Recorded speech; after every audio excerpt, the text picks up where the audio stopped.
2025ஆம் ஆண்டிற்கான கிறிஸ்துமஸ் விழாவை முன்னிட்டு மதுரை கீழவெளி வீதி பகுதியில் அமைந்துள்ள நூற்றாண்டு பழமை வாய்ந்த தூய அன்னை திருத்தல பேராலயம் முழுவதும் கிறிஸ்துமஸ் கொண்டாட்டத்திற்காக வண்ண வண்ண விளக்குகளால் அலங்கரிக்கப்பட்டுள்ளது.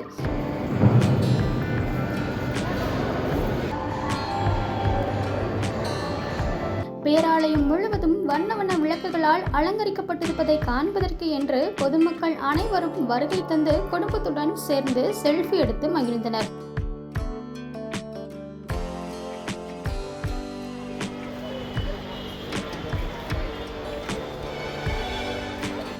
இதில் குறிப்பாக குழந்தைகள் முருகன், மீனாட்சி, கிறிஸ்துமஸ் தாத்தா, இஸ்லாமியர் போன்ற வேடம் அணிந்து ஒற்றுமையாக பேராலயத்தில் நடந்து சென்று புகைப்படம் எடுத்துக்கொண்ட சம்பவம் நெகிழ்ச்சியை ஏற்படுத்தியுள்ளது.